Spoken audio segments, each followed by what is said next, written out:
All right. Let me admit all of the waiting room folks.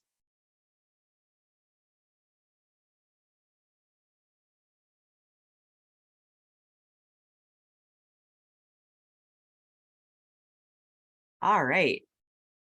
Hey, everybody. Hello to Game Studio class from afar today.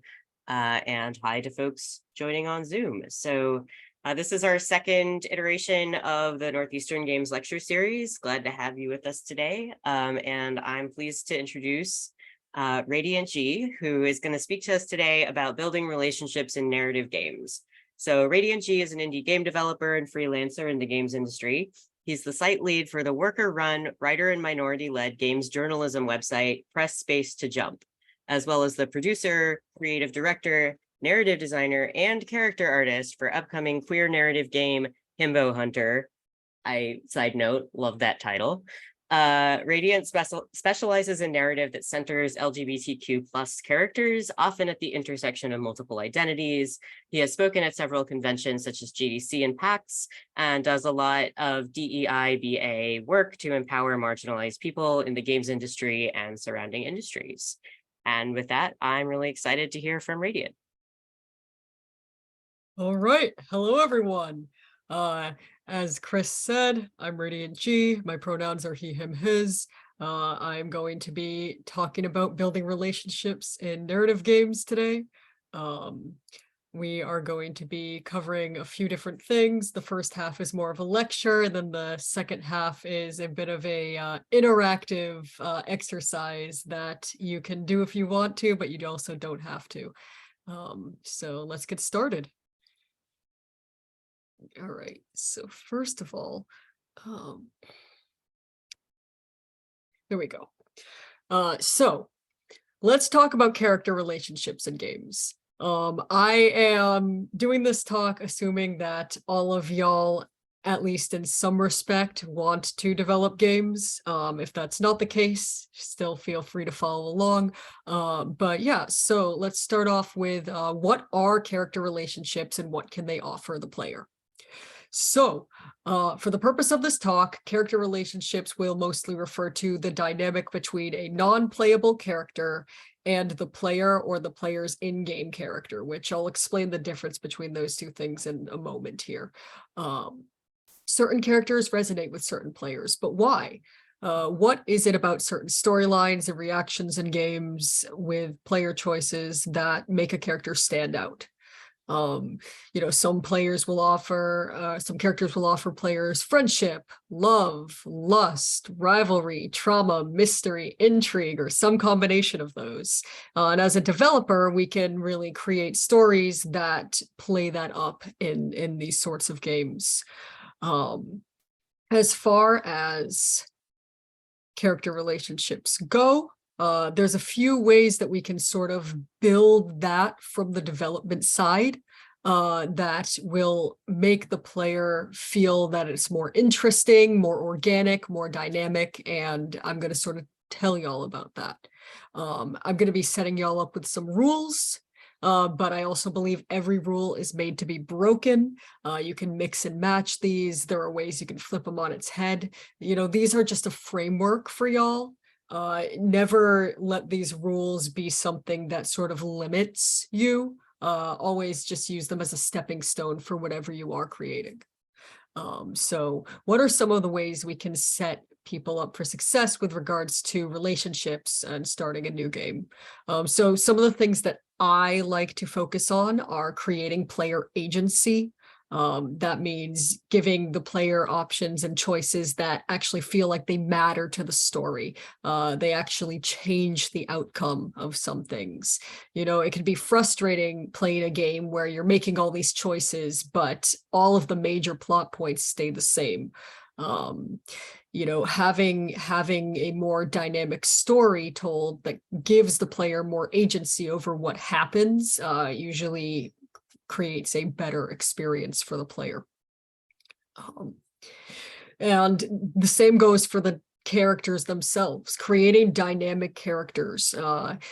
Some characters can just feel like they're there as a trope, or a token, very two-dimensional, just there to be the best friend, or there to be, you know, the character that is blocking your path at this point in the game. But you can give these sorts of characters more dimensions. And one of the ways you can do that is letting that character exist outside of the player. It's really easy to just sort of have a character that shows up when the player needs you, and outside of that, they haven't done anything. Like, their story doesn't move forward without the player character. You know, you see this sort of trope happen when you get like your manic pixie dream girl trope. But giving them a story outside of the character, maybe they've done some things to advance the story off screen, or, you know, have hobbies off screen, like maybe they're reading a book and they're further along in that storyline when you are later in the story. Another thing is having multiple endings where the player input matters. This is sort of what we were talking about up with player agency. And having those multiple endings can be super important. There don't have to be a million different endings, but even just having like 2 or 3 endings to the story, depending on how you played the story, is, you know, it makes a big difference to the player. Another thing too is avoiding kindness coins, which a friend of mine, Michelle, did a great talk on kindness coins at GDC. I can link that in the chat afterwards.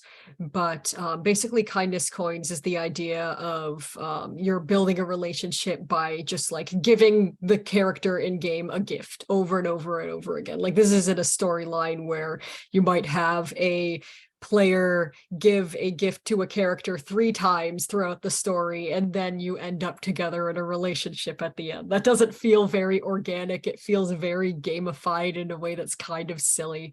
And again, all of these things can work in the right game, but they're not going to give a organic story the same way that, you know, following these steps would. So in terms of creating dynamic stories, there's definitely ways you can do that within the code of the game. I'm not sure how many of y'all are programmers or how many of y'all work directly with programmers, but we're going to sort of talk about the technical side of the narrative as well. So in narrative games, there are usually 3 main ways that stories are told with varying decisions. So there's point systems that's sort of saying or doing something that will earn you points or lose you points with certain characters, endings, or teams. So an example of this would be, you know, if you're playing a dating sim and you see that little like plus heart over somebody's head after you say something, that's a point system in action. Then there's also the branching system. The branching system is basically anytime the story diverges into 2 parts. You could have a story with just a couple of branches that, you know, then go parallel to each other, or you can have a bunch of different branches and a bunch of different endings. It sort of depends on what you're going for in terms of the story. You know, each choice will send players down a different branch. And sometimes branches will even converge again. You know, you're in a conversation and there's a bunch of branches in the conversation, but they're all going to lead to the same main point in the story afterwards. We call that the common. So a branching system will basically either lead to different endings or converge again on the other side of a conversation. Last but certainly not least is there's variables. Variables are toggles that can set certain choices or outcomes on future story trajectories. So I am going to give a couple examples of this, but that's going to be in a moment. Basically, a variable can sort of lock you in or out of something. For example, if you are in a town where they have a beautiful statue in the middle of town of a dog that saved the town 20 years ago, right? If you destroy that statue, maybe that will like toggle a variable that says no one in that town's gonna like you because you destroyed their dog statue. It doesn't matter how many points you've earned with them individually or what branch you're on. You know, if that has happened, it sort of cuts that off. Last but not least, I want to talk about the 10% rule. This is something that I learned in college and I thought it was fantastic. This was actually something I learned in a screenplay class, but I also think that it's very applicable in video games. You know, what you put into your game and what the players are seeing should be about 10% of what you know about the narrative. So you should know so much about your characters. You should know their likes, their dislikes. You should know, you know, their favorite clothes to wear. You should know what kind of music they listen to. Like I've literally made playlists of characters before being like, yeah, this is what they would listen to. And then of course, not all of that's going to make it into the game, but being able to build your characters like that will give you a lot more control over what they look like in the final game. This also will help with what I was talking about earlier with letting the character exist outside of the player, because you have all of these different things that the character likes that you know they like, and it will help prevent the characters from being those flat two-dimensional characters. So here's a checkpoint. If anybody has any questions, we can do it as a Q&A.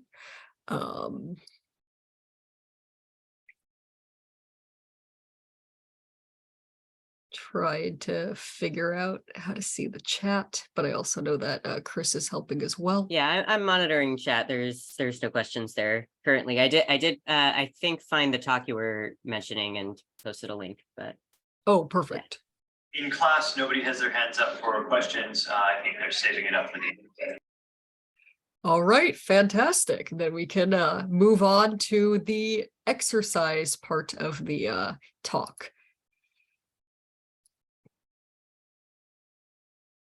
So this is a simplified narrative, might not be as dynamic as some of the stuff that we were talking about earlier, but it is a good practice for people who want to get into game narrative. I call this one conversation. It's basically going to be a very simplified way of creating a narrative between two characters.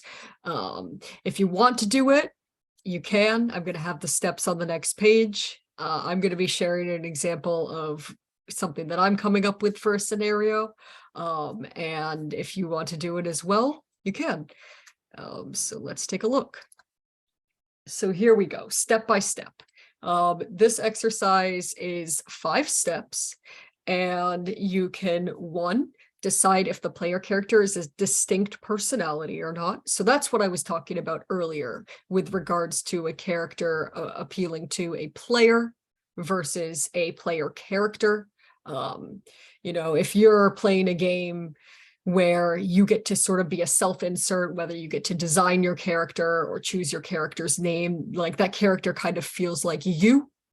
While sometimes you'll also have like a set character, like that character is the main character of the game. Think about like John from Halo, right? You have these sort of characters that are existent in that universe and you're just playing them. You can also have one that sort of is in the gray area between those two things. I would think like Gordon Freeman from Half-Life. Like he technically has a character on the box, but you don't ever really see that in the actual game. Second, you're going to create a character for the player to interact with. This could be a rival, love interest, etc. 3, you're going to decide how many endings that you want in this conversation. I would say 2 is a good place to start. If you want to do 3, 3 is okay. I wouldn't do more than that for this exercise. And then you're going to decide on the endings. And then design how the player gets there using either a point system, a branching system or a variable system. So the example that I had is the player talks to Caroline, a girl from a neighboring town. Perhaps if you say you hate her town, there's no way to get her to like you, and that's a variable. But if you don't, you could also get in her favor by telling her a few things you like about her town on a points system. So you'd have to say enough things to get in good favor with her. The explanations that I went through, I sort of recapped in a little bit of detail under each of these if y'all want to look at it. And I'm going to give everybody 5 minutes if they want to do this. Feel free. Afterwards, if you want to, some people can share. If not, that's fine. We can just walk through as a group and do another one. And I'll walk along with y'all. So I'm going to set the timer for 5 minutes. And if anybody has questions, I can answer them while we're waiting as well.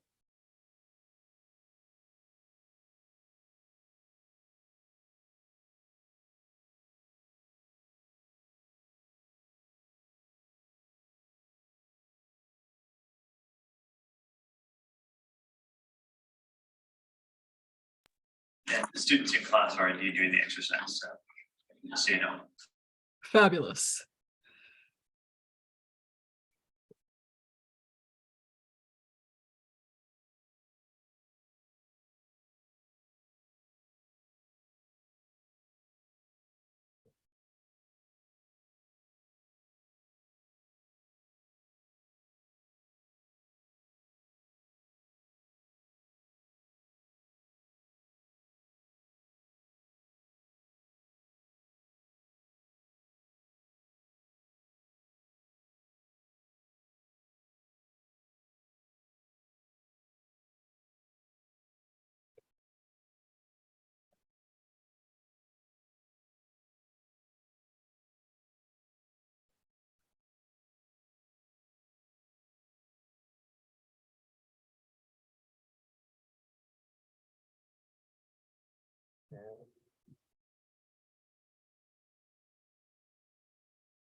Oh, I see we have a question in the chat. All right, so Chris Boyd asks, so what's the difference between variables and branches?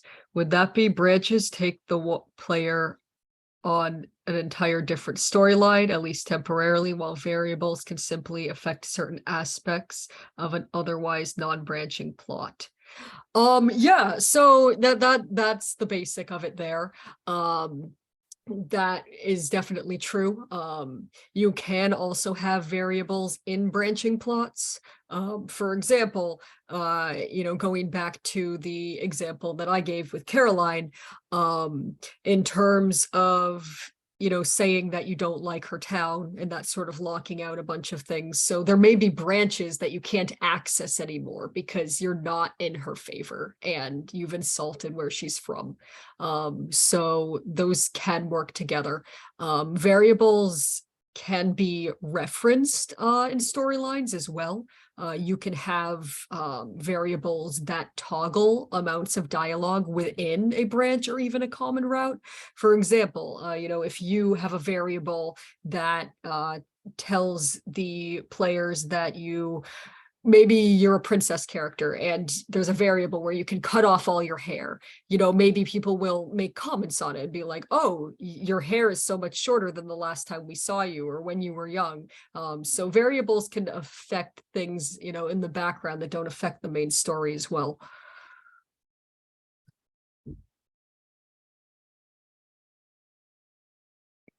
Did that answer your question, Chris?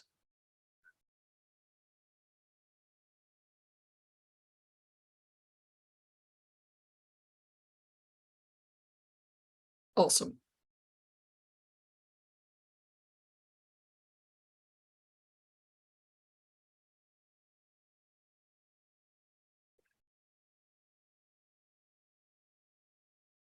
Also, generally in any longer narrative game, you're either going to have a branching system or a points-based system or something that combines the two. Variables don't really stand on their own as their own structure, but they are very valuable to put on top of those things. You might be able to do something with just variables. I would be interested to see that. That's actually a great idea for a game jam. But yeah.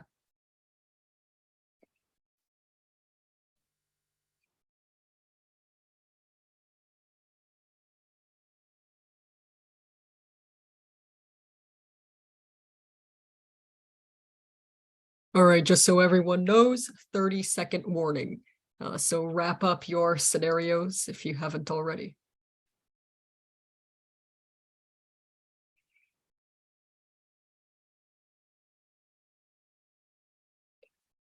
Yeah, and as Chris Martins said, that would be perfect for like a little short story, something that just has a few variables that you switch on and off so you don't have to worry about any major systems.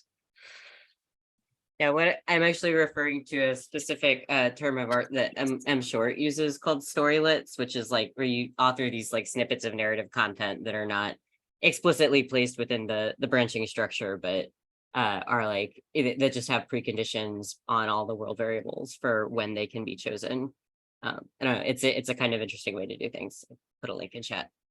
Fabulous. Thank you for sharing that.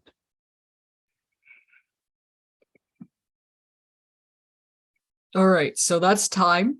So I would love to hear some of these scenarios from people. I'm not sure how good the audio is going to be from the classroom, but I think we can make it work.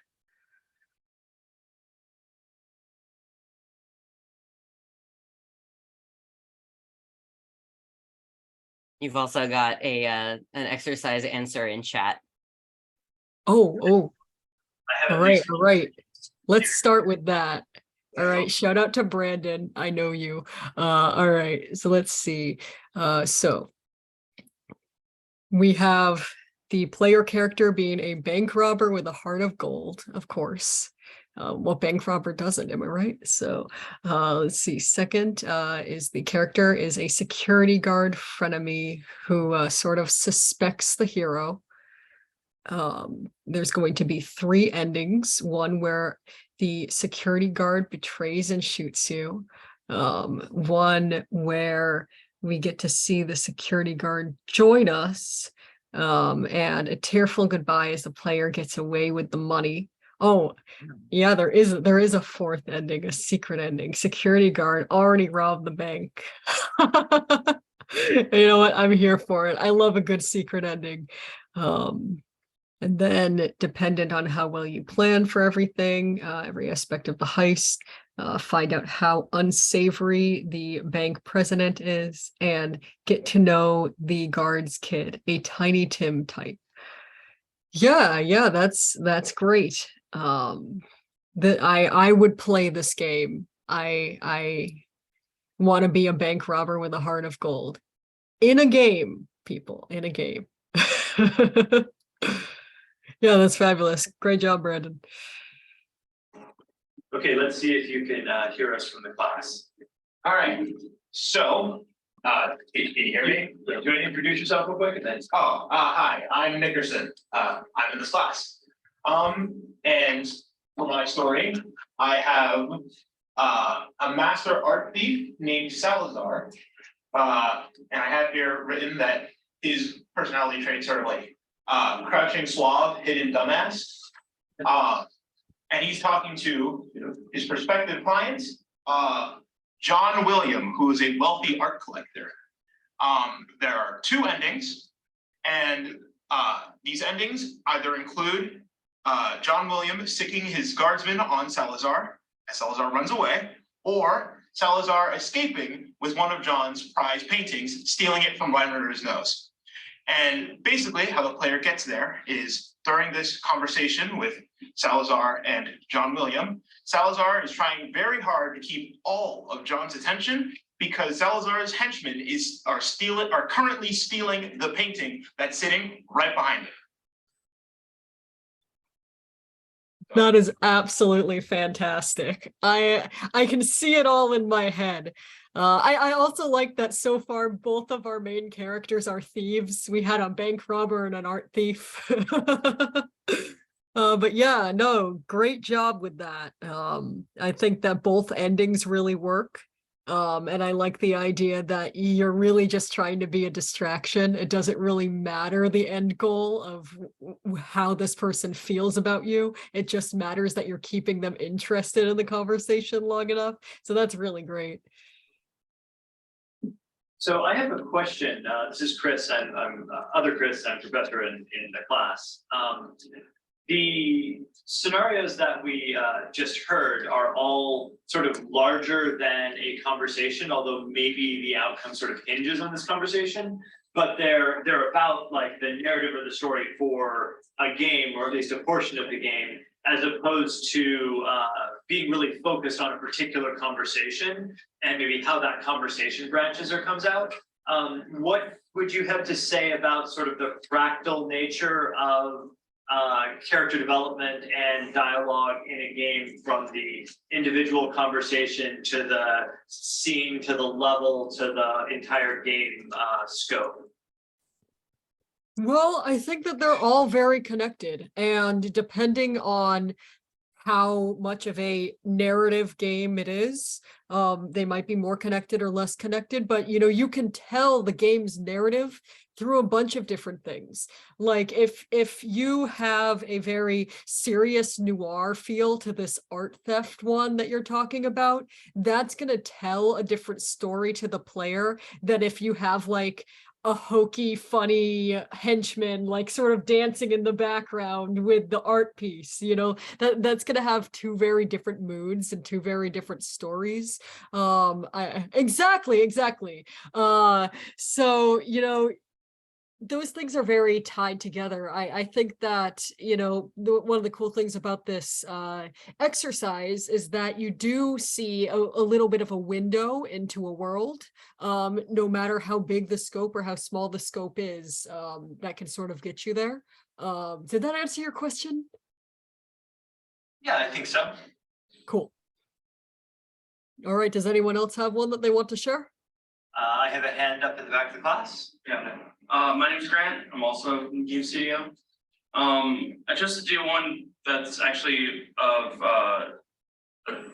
side character in our game. I just brainstormed. So the main character is Atlas. It's just a little robot that isn't corrupted like the rest of the people or the rest of the robots around him. Most of them are. And I had the character be A13X, aka Alex. Is a very unlucky or lucky robot that always seems to be in a field of AI taking over enemies. And it had three endings. A good ending where Atlas consistently gives Alex the confidence to get out of these situations. A bad ending where Alex just freezes and doesn't move.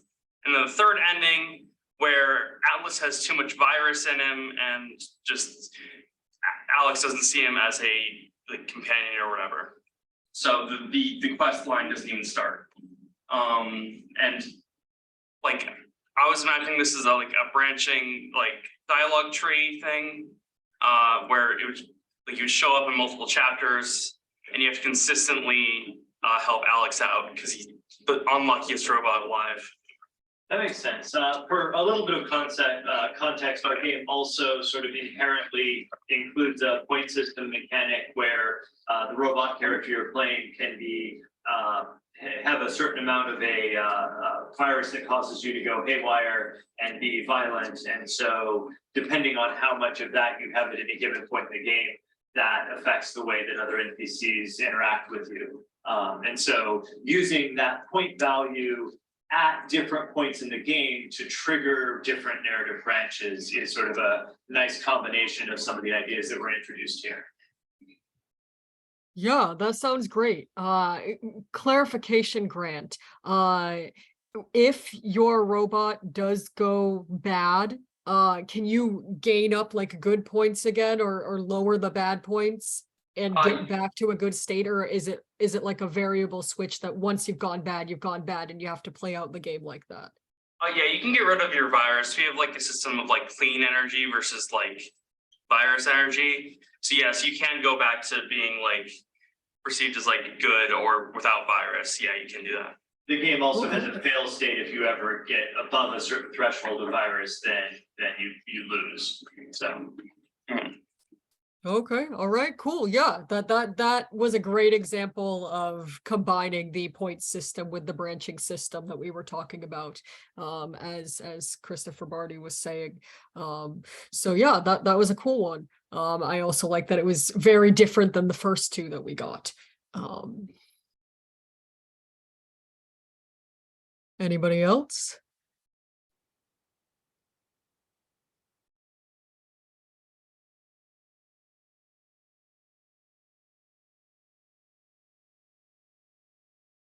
I can share mine if you want one more, but it's optional. You can also move Yeah, on if you let's do prefer. it. All right. So mine is that you're this is also very different from the others. You're a high school student running for student government, like student body president or something like that. And also like basically trying to find friendship and belonging in your angsty teenage existence.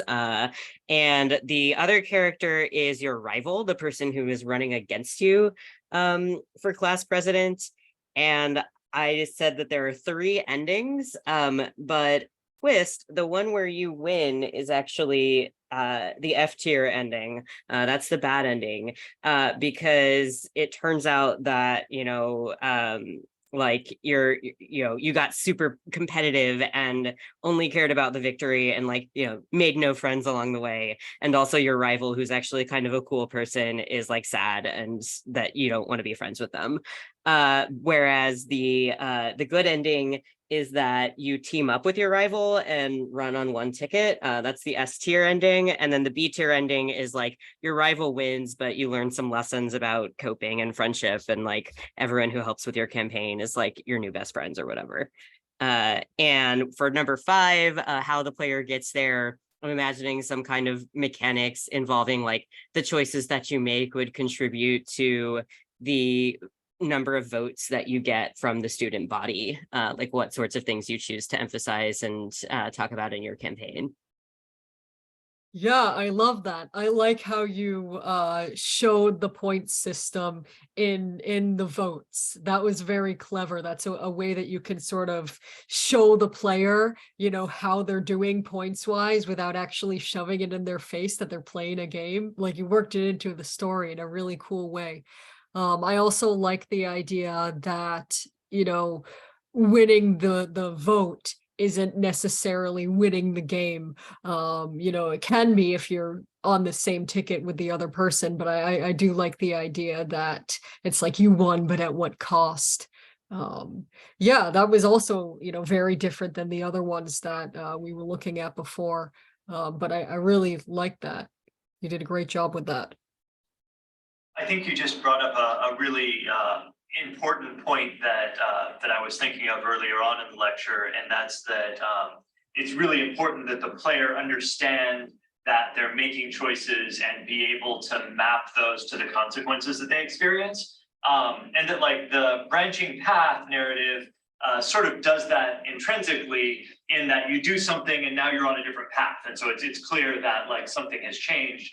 But often point systems can be subtle, and if you aren't doing something to let the player see what's changing in the game world, it feels random when all of a sudden there's effects, or they just never realized that there even were branching paths in the narrative and assume it was linear.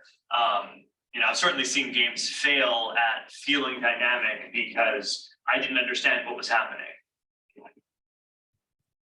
Yeah, exactly. And it doesn't have to be, shown like with the votes or with the literal point system. Both of those things work, but you can also show it in dialogue. Like if you were super cutthroat about wanting to get all those votes, maybe a friend says to you something along the lines of, you never used to be this way. You didn't show up to our play practice. Why are you leaving us behind? So you can also have it through character dialogue that this is shown to the player that, something is going awry. Yep. Yeah, and the same holds true with variables as well. If a variable is set, how can the player know that something important happened? The sort of degenerate case there is, the Walking Dead style, like, they will remember this. I mean, like, better than nothing, but not very diegetic to the game world. Something more subtle, like your friends having different dialogue that indicates the choice that you made is better. The point system in the game that we're working on is reflected in the color of the character's eyes. They're a greenish color if you don't have a lot of virus, and a reddish color if you do. The colors are actually a little different than that because of accessibility, but that's the idea.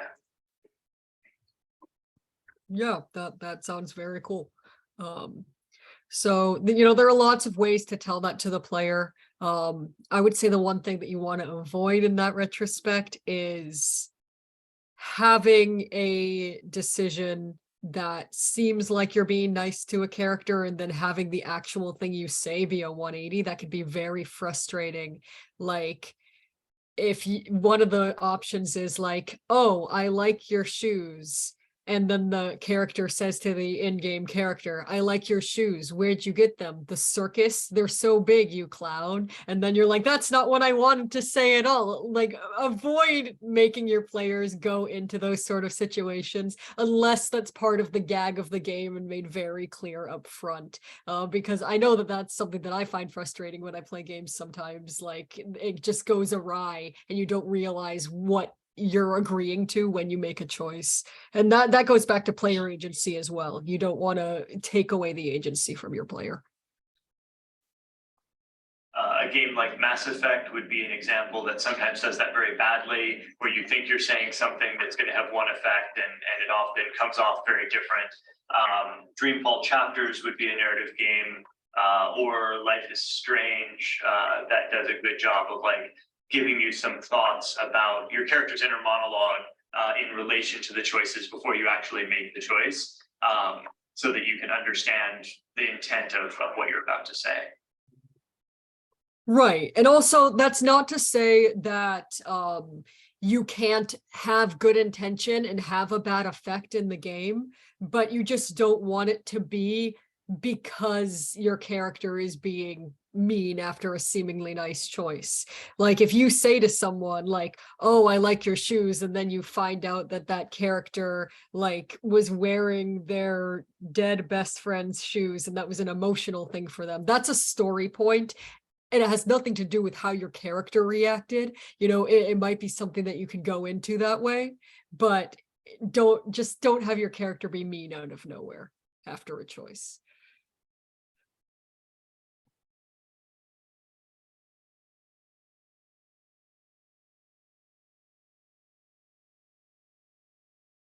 So finally, I'm going to go on to a Q&A.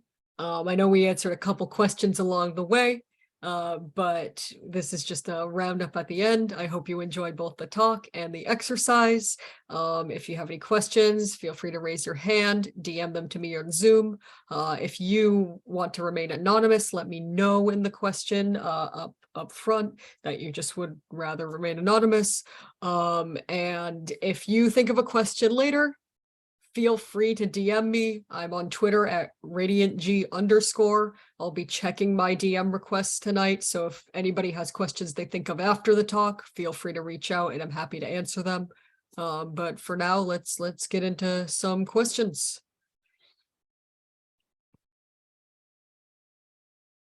I have a question from the class. All right.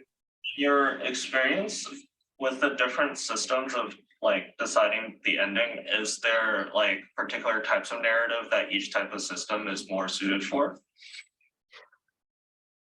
That's a good question. So I think that there's both a simple answer to this and maybe a longer answer. The simple answer is yes, to an extent. For example, with the robot example that y'all were talking about, it makes sense that you have a point system because there's an amount of virus that can take over this robot character.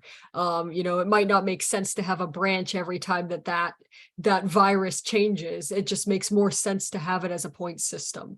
That said, could you make a narrative in which a robot branches off into different branches depending on where they are at a certain point? Sure. It's not doable, but I would say in some scenarios, yes.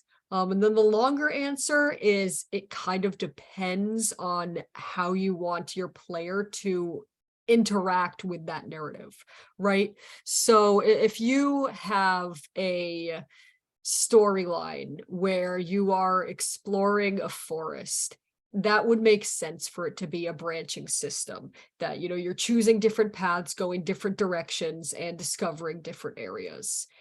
However, if you are playing as some sort of magical being that is guided to different parts of the forest when they hear certain calls from a higher plane, and those voices are dictated by some sort of point system or how connected to nature they are, you could tell a story that's getting the same thing across with a different kind of system, even though it might not be the one that you would initially go for given that idea. And mixing and matching ideas and systems can lead to some really interesting game ideas.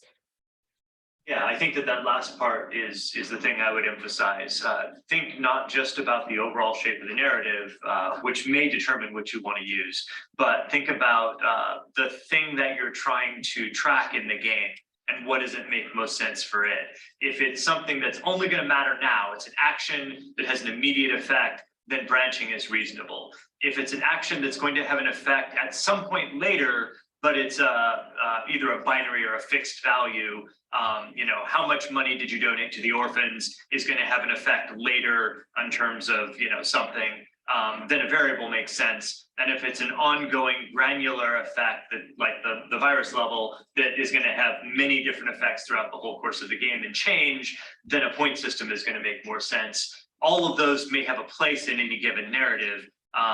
It's the nature of the element that you're trying to track that's going to determine the implementation. Absolutely, well said.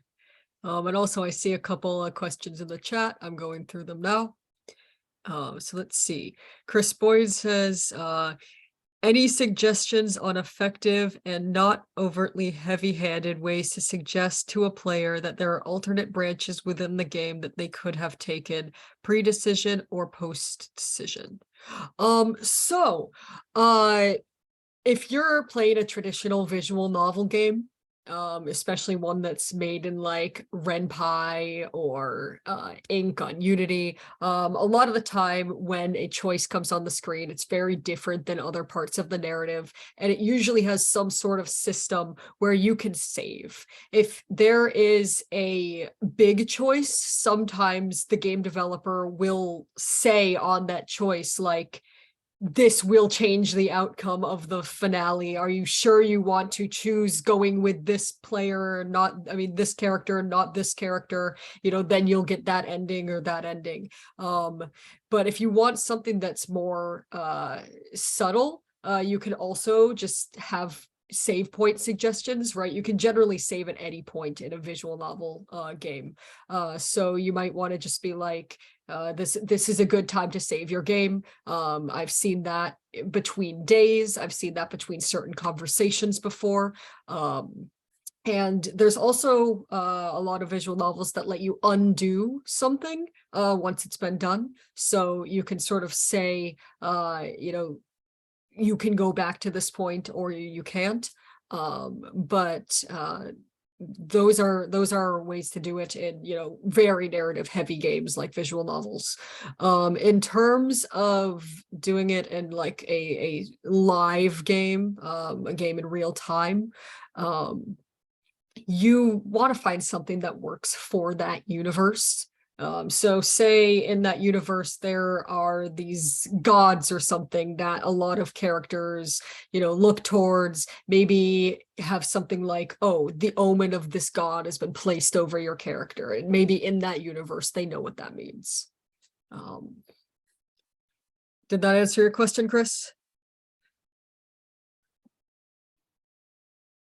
While we're waiting for him to respond, another technique I've seen used in a lot of games that have like multiple choice dialogue system, where you can talk to people many times. You talk to somebody and there's certain options that are grayed out because either a variable hasn't been triggered or a point count hasn't accrued yet. And you're like, oh, I should come back and talk to them when I'm more popular or after I win the basketball game or whatever. Yes, that's also very true. And that can be true of characters and also locations. Like you might go to a location and I might say, nobody's here right now. I should come back tomorrow when people are here again. And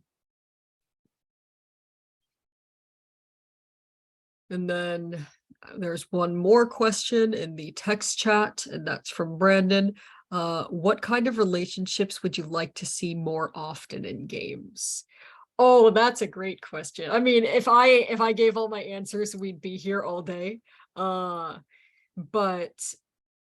I love bad endings. I am a bad ending stan. I say this on the Twitters. So I love seeing messy characters, especially queer characters in messy plots. There seems to be a big push for anything with diversity to be all about holding hands and kumbaya and smiling and cute. But I really like having, marginalized casts in messy stories, being able to be people, being able to mess up and do bad things, and have queer heroes and queer villains.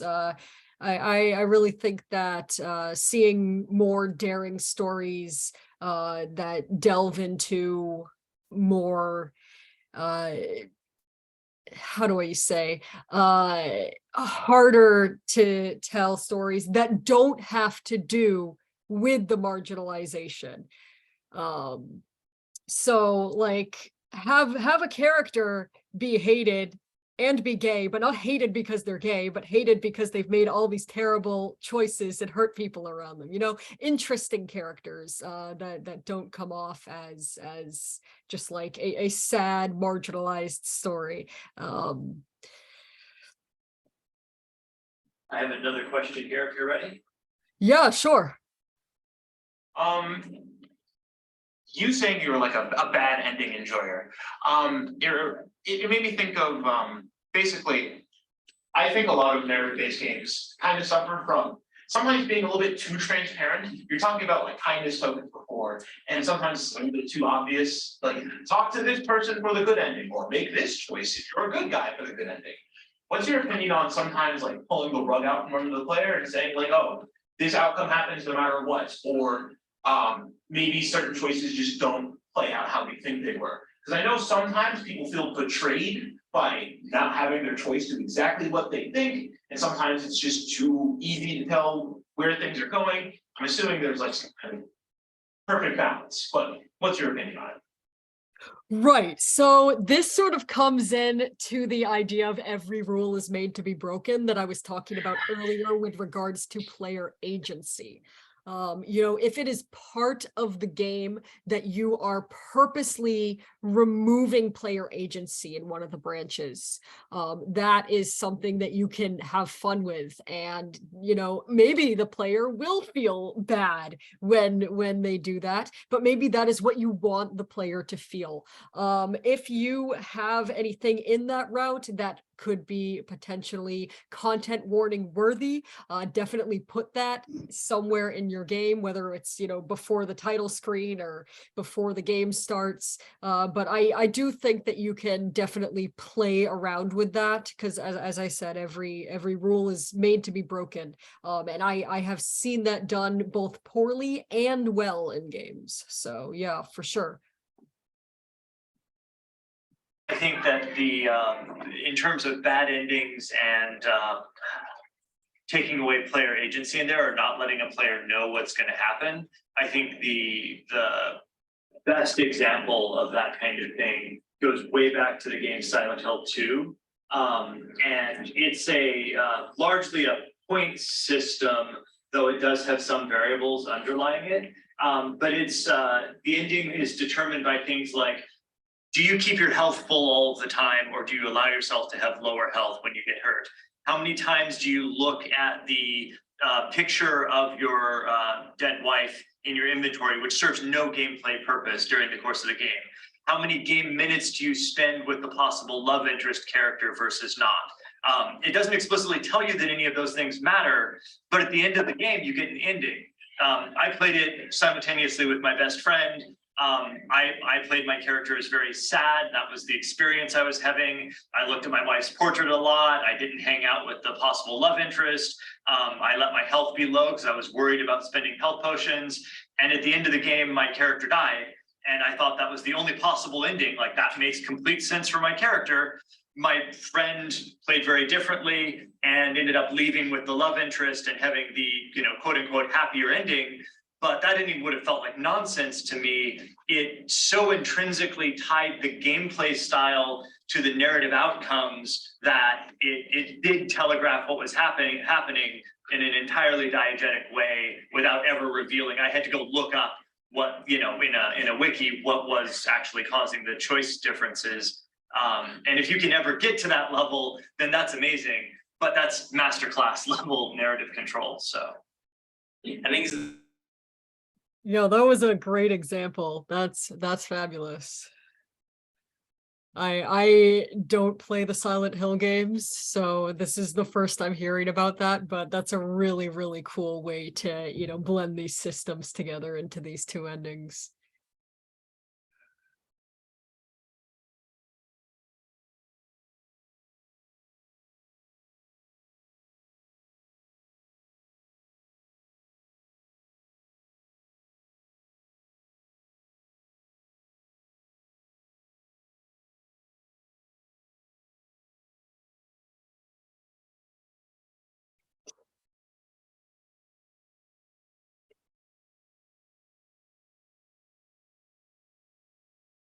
All right, I got a couple more questions in the chat. I'm going to ignore the one about Fire Emblem, but shout out to Fire Emblem, Ike and Soren, best ship. But let's answer thoughts about games that have point systems where the designers purposefully try to leave the player in the dark as far as how they gain points. Yeah, so I think that it can be both done well and not well. I think that if you're going for something with a real organic feel where you really want it to feel like you are interacting with these characters, oh, and thank you for coming, Alexandra, where you really want to interact with these characters and you don't really want to know how they're going to react to you based on certain things. You really want it to feel almost like real life with like a lot of replay value. You might want to keep them in the dark on exactly how the points are working, but sort of give them hints here and there of, how much a certain character likes you given your choices. However, some people really just prefer the point system to be readily available. In games that do hide the point system, you will often find playthroughs and walkthroughs and guides online that sort of reveal the point system, whether someone data mined it or, looked in the code and was like, oh, here's the point system, here's how to do it. Players who do prefer that can always look into the point system somewhere outside of the game if it exists, to be able to sort of fit into how they want to do it.